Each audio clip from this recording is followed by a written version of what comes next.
Hello दोस्तों, कैसे हैं आप? मैं आपका दोस्त रितेश और आज मैं आपके लिए लाया हूँ कुछ सच्ची डरावनी कहानी।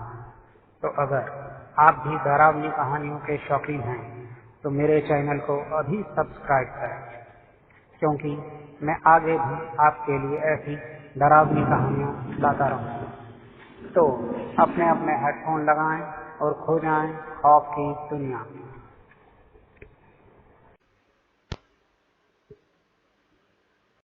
मेरा नाम अंकित है और ये कहानी जो मैं सुनाने जा रहा हूं, ये मेरे नाना जी के साथ हुआ था। एक दिन की बात है, सर्दियों के दिन थे। घना कोहरा छाया था और सब लोग जल्दी जल्दी अपना काम खत्म करके अपने घर जाने की फिराक में थे। नाना जी उस टाइम के बड़े अधिकारियों में से एक थे और रोज की ही तरह उस दिन भी काम खत्म होने के बाद नाना जी घर के लिए अपनी गाड़ी में जाने लगे।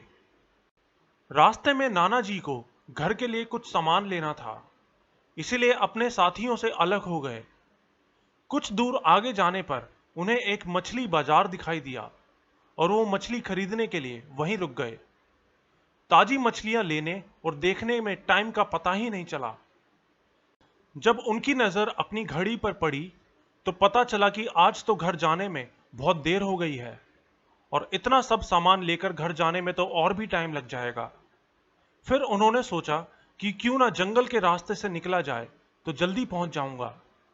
उन्होंने अपना रास्ता बदला और जंगल की तरफ अपनी गाड़ी को घुमा लिया। रात के 10 बज चुके थे। नाना जी तेज स्पीड से कार चलाते हुए आगे बढ़ ही रहे थे कि तभी अचानक तेज ब्रेक के साथ उन्हें कार को रोकना पड़ा।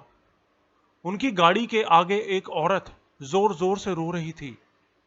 उन्होंने सोचा इस वीराने में ये औरत क्या कर रही है। उन्हें लगा कि शायद किसी मजदूर की पत्नी होगी जो शायद घर से भाग के जंगल में आ गई होगी। नाना जी ने उससे पूछा कि तुम यहां जंगल में क्या कर रही हो, लेकिन उसने कोई जवाब नहीं दिया, बल्कि और जोर जोर से रोने लगी। उसके रोने की आवाज पूरे जंगल में गूंज रही थी। नाना जी ने फिर से पूछा, तुम्हारा घर कहाँ है, लेकिन उसने कोई जवाब नहीं दिया। तब नाना जी ने कहा कि चलो मेरे साथ चलो मेरे घर, सुबह अपने घर चली जाना। यहां जंगल में इतनी रात रुकना ठीक नहीं है, यहां बहुत सारे जंगली जानवर घूमते हैं। उसने नाना जी की बात सुनी तो झट से तैयार हो गई और कार में पीछे की सीट पर बैठ गई। उसने सर पर बड़ा सा घूंघट किया हुआ था, जिस वजह से उसका चेहरा दिखाई नहीं पड़ रहा था। कुछ ही देर में गाड़ी घर के दरवाजे पर थी। घर के लोग बहुत देर से नाना जी की राह देख रहे थे। गाड़ी रुकते ही नाना जी के पापा ने पूछा, आज तो बहुत देर हो गई, घर के सारे लोग भी आ चुके हैं। तो नाना जी ने सारी बात घर वालों को बताई और कहा कि आज खाना इससे बनवा लो, कल सुबह ये अपने घर चली जाएगी। इतनी रात को बेचारी जंगल में कहां भटकती, इसलिए मैं ले आया। पर उनके पापा को कुछ ठीक नहीं लग रहा था। शक था कि कहीं ये कोई चोर तो नहीं और रात को सबके सो जाने के बाद कहीं घर का सामान ही चुरा कर ना ले जाए। पर बेटे की बात को कैसे मना करते।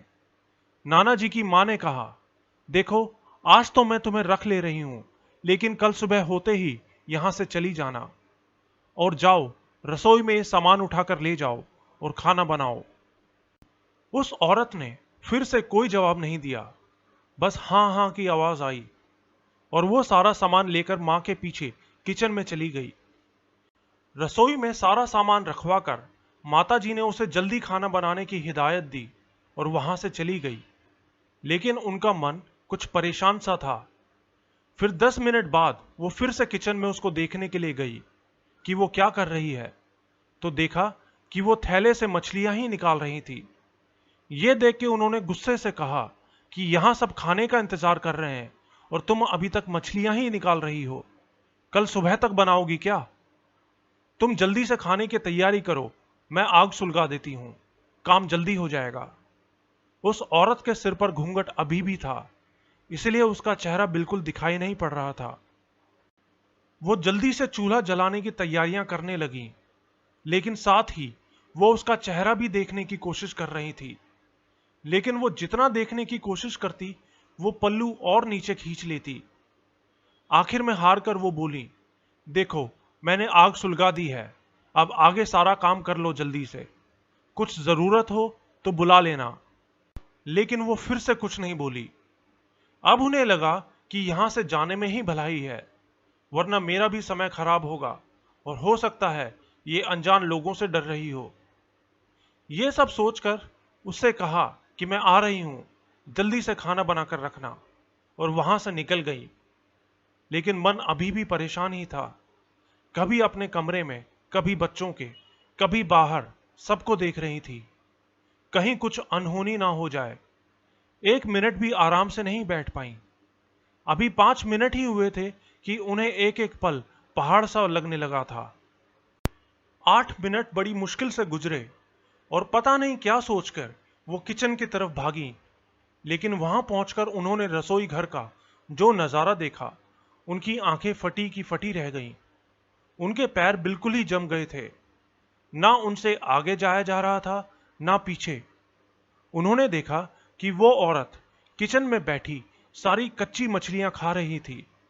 पूरे किचन में मछलियां और खून बिखरा हुआ था। अब उसके चेहरे पर घूंघट भी नहीं था। उसका चेहरा बहुत डरावना था। बाल, नाखून सब बढ़े हुए थे। लेकिन वो मछलियां खाने में इतनी मग्न थी कि उसको कुछ भी ध्यान नहीं था। मछलियां खाते हुए वो अजीब अजीब सी आवाजें भी निकाल रही थी। रसोई घर के पीछे वाले हिस्से में बनी हुई थी, इसीलिए किसी को उसकी आवाज भी सुनाई नहीं पड़ रही थी। नानी को कुछ भी समझ नहीं आ रहा था। उन्होंने चिल्लाने की सोची, लेकिन कहीं ऐसा करने से वो घर के लोगों का कुछ नुकसान ना पहुंचाए, ये सोचकर वो नहीं चिल्लाई। उस चुड़ैल से अपने घर को कैसे बचाया जाए, उन्हें समझ ही नहीं आ रहा था। बस ऊपर वाले का नाम ही उनके दिमाग में घूम रहा था। वो उसकी तरफ आगे बढ़ने लगी। एक झट से एक थाल लिया और चूल्हे की तरफ दौड़ी। उनके दौड़ते ही उस चुड़ैल की नजर भी उन पर पड़ गई और वो भी नानी की तरफ बढ़ने लगी। लेकिन नानी जी ने जल्दी से जलते हुए चूल्हे में से कोयले उठाए और उस चुड़ैल के ऊपर फेंक दिए। ऐसा करते ही वो जोर जोर से दर्द में चिल्लाने लगी। उसकी आवाज सुन के अब बाकी के सब लोग भी वहां आ गए थे। इतने सारे लोगों को देखकर वो डर गई और तेजी से भागते हुए सबके बीच में से निकलकर बाहर जंगल में चली गई।